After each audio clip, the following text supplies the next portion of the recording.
Estamos de volta com Negócios na Pauta, falando hoje de agronegócio. A presença de áreas planas, condições climáticas para cultivos de grãos, proximidade de terminais portuários, terras comparativamente de baixo valor comercial, possibilidade de escoamento da produção por meio de modais de transporte alternativos ou complementares ao rodoviário e perspectiva de diminuição de custos de produção em função de melhorias de capacidade logística tornam a região Matopiba promissora e atrativo ao agronegócio. Apesar de ser uma região geograficamente consolidada, são inúmeros os desafios e as perspectivas para o Matopiba. O desenvolvimento requer uma estratégia que promova a participação de diferentes instituições na tomada de decisões. O governo federal lançou em 2015 o Plano de Desenvolvimento Agropecuário do Matopiba para promover e coordenar políticas públicas voltadas ao desenvolvimento econômico sustentável das atividades agrícolas e pecuárias e na melhora da qualidade de vida da população da região. A Embrapa tem atuação estratégica nesse plano de desenvolvimento, pois como o apoio de uma equipe de profissionais é responsável por propor soluções, visando a geração de tecnologias, produtos, processos e serviços capazes de aumentar a produtividade, reduzir custos, diminuir os impactos ambientais e proporcionar o desenvolvimento econômico e social de forma sustentável. A gente tem hoje aqui no estúdio a presença da Maria de Lourdes Mendonça, chefe-geral da Embrapa Cocais. E Maria de Lourdes, eu quero falar com você, queria que você falasse sobre esses investimentos que estão sendo feitos aqui no Matopiba. Você falou um ponto importante, que em 2015, né, o Matopiba veio à tona, como se diz, né? Houve todo um investimento, uma preocupação em fazer o desenvolvimento dessa região. De parte da Embrapa, houve uma delimitação dessa região, que até então não se sabia direito onde que passava. A soja já ultrapassou esse limite há muito tempo, tá? Já está aqui em Chapadinha e outros, então a soja tem saído do Matopiba. Mas o importante é que foi feito pela primeira vez um estudo de solos, para ver a aptidão agrícola dos solos. Porque quando você faz planejamento do uso das terras, você tem que conhecer o solo, o clima, a cultura. Então, com base pelo menos nessas três coisas, e claro, tem um mercado, todos os que estão fora da porteira, mas você faz a aptidão, em que lugar que você pode plantar com menos risco. E a Embrapa também tem um instrumento que virou uma política pública muito importante, que é o zoneamento de risco climático. Então, todos os anos, nós fazemos para as principais culturas, principalmente no Matopiba. Esse ano se fez para soja, milho safra, milho safrinha, algodão e outros, né? Mas principalmente esse do Matopiba se faz o zoneamento de risco climático. Então, porque o Matopiba não é só um, né? São vários estados, várias regiões. É claro, nós estamos no bioma cerrado, são solos que não serviam para a agricultura no passado, são solos ácidos, tá profundo, mas de excelentes condições físicas para o maquinário, mas de péssimas condições químicas, né? A fertilidade é muito baixa.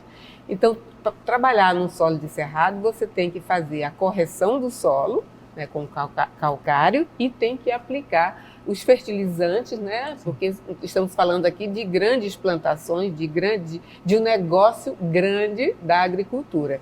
Então, a Embrapa tem participado nesses estudos, né, tanto do estudo do solo, o zoneamento de risco climático é muito importante, realmente virou política pública. O financiamento da agricultura depende se você está nas zonas mais recomendadas, porque mesmo sendo tudo solo de cerrado, tem os mais argilosos, os mais arenosos, os mais profundos, os menos profundos.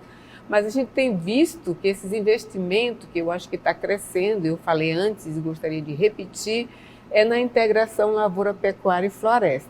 Porque ali você tem a lavoura, no caso a soja, passando para o milho em seguida, né? A pecuária, então você tem o gado que entra num determinado estágio de plantação ali, e depois isso com a floresta. A parte de floresta ainda está em desenvolvimento. Nós temos uma fazenda lá onde a Embrapa atua há uns 20 anos, e em São Raimundo das Mangabeiras, que para mim é um exemplo de fazenda que investiu. Mas não adianta ter pressa, o solo se constrói, a fertilidade do solo você constrói ao longo do tempo. A matéria orgânica do solo, que é o fator mais importante para a produção, né? No caso, ela é deixada pelo plantio direto, todo mundo no sul do estado faz plantio direto, né? A palhada de um ano recobre o solo, por exemplo, agora nós estávamos no vazio sanitário da soja, né? Nós estamos no vazio sanitário. Acho que até outubro agora recomeça plantio. Por quê? Para evitar as pragas, as doenças, você não pode plantar nenhuma plantinha de soja, nem na beira da estrada, nem as que caem na beira da estrada, você não deveria deixar, para não propagar doenças, né? Então isso tudo aí é coordenado pelo Ministério da Agricultura, a gente tem que seguir.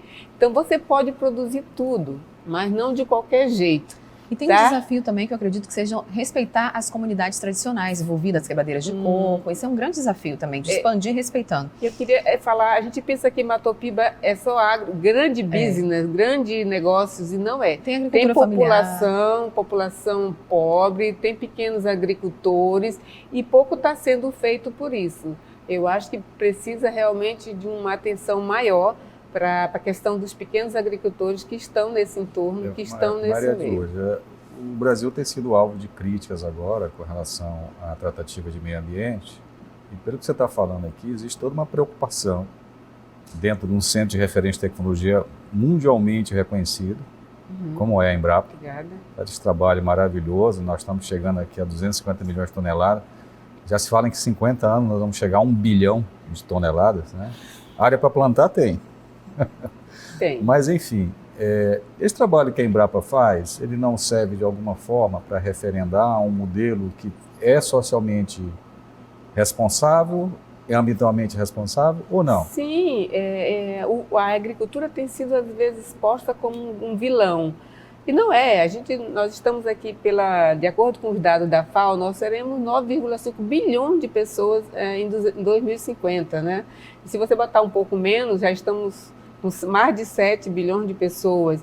Então, a FAO diz que nós temos que aumentar a produção de grão, de alimento, pelo menos 60%. Então, o Homo sapiens, desde que se estabeleceu, ele faz a agricultura há 10 milhões de anos, né? Então, o que acontece? Você tem que produzir. Eu acho que não é um dilema, mas é produzir com sustentabilidade. E existem conhecimento e tecnologias, como eu falei, o ILPF, né? A fixação biológica de nitrogênio. Hoje a soja, a gente praticamente não utiliza mais nem um centavo de adubação nitrogenada na soja, porque os grãos já vêm numa mistura, né, com o rizóbio, que é uma bactéria que fixa o nitrogênio do ar. Então isso aí são bilhões de economia para o Brasil, porque o fertilizante nitrogenado é um dos mais caros do mundo, né, e depende do exterior. Nós somos um gargalo da agricultura brasileira, que está sendo bastante pesquisado, que está tendo várias alternativas e a dependência de NPK, dos fertilizantes. Itaqui tem sido um grande importador de fertilizante. O Brasil hoje está extremamente dependente de importação de fertilizante, em parte porque boa parte das plantas aqui no Brasil foram fechadas, né? As plantas de produção de fertilizantes. Como é que a Embrapa olha isso? A Embrapa olha isso com pesquisa, né? Como eu falei, para o nitrogênio, foi desenvolvido para a soja, esse rizóbio, e agora saiu um novo produto com a iniciativa privada para a cana-de-açúcar. Então, são pesquisa. Isso se chama, um novo ponto da sustentabilidade é a bioeconomia. É você buscar no próprio ambiente, no próprio ecossistema, no amazônico, cerrado, soluções, né, como essas bactérias, que podem ajudar. A outra coisa são os minerais. A gente usa, por exemplo, existe pesquisa ainda na Embrapa, ainda está na fase de pesquisa, de biomineralizadores de solos. Então, rochas moídas, mas ainda está em fase de estudos, inclusive na região do Matopiba há grande interesse e pesquisa, não posso falar nomes, mas contatos com a Embrapa para pesquisar o uso desses minerais diretamente aplicados no solo, né? E é claro que vai ter todo um processo, uma metodologia de moagem, de teste. Então, eu acho que tudo que a Maria de Lourdes está falando aqui, só te interrompendo assim, eu acho que com essa tecnologia que a Embrapa tem hoje, o céu é o limite, né, Maria? Com certeza. Né? Porque eu acho que o Brasil tem um que poucos países têm, que é o know-how em pesquisa agropecuária. Agora eu faço uma pergunta para vocês dois, eu queria que o Rondão respondesse também. Infraestrutura, pesquisa ou financiamento? Qual que é a prioridade na hora de expansão do agronegócio? Os três. Né? Vamos para a gente finalizar, que estamos com o tempo corrido, finalzinho do programa, vou deixar esse pepino para vocês. Eu acho que é um conjunto, tá? Eu acho que nasce na pesquisa.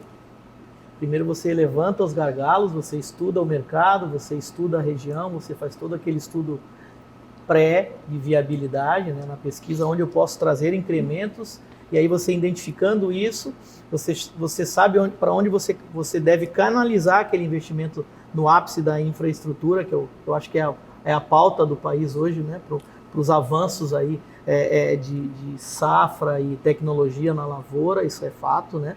E obviamente os investimentos vêm a reboque para consolidar tudo isso.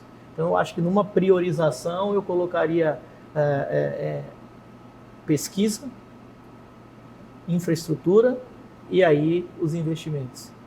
Eu Concorda, diria que Maria? sem os investimentos você não faz nem pesquisa, nem infraestrutura e nem avança. Não existe isso, né? O que tá... Então vem o investimento primeiro. Mas não é primeiro, não é questão de primeiro, é que precisa do conjunto da obra. A agricultura, se fosse fácil, qualquer um faria, né? Verdade. Então, assim, é um assunto complexo, né? É você retirar o seu alimento, o seu recurso, o seu dinheiro.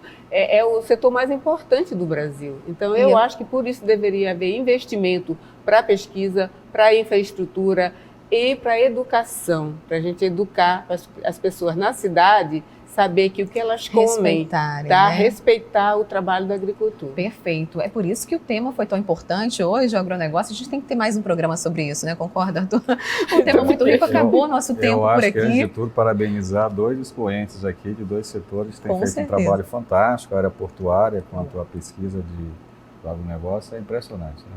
Muito bom, gente. Muito obrigada pela participação de vocês. Programa fantástico, com muito conteúdo, para que a gente compartilhe aqui com todos que estão acompanhando a gente. Estamos à disposição. Obrigada pelo convite. Gente. A gente fica por aqui, continue acompanhando Negócios na Pauta nas redes sociais. Fique à vontade para sugerir pautas e participar conosco desse bate-papo informativo. Até o próximo encontro.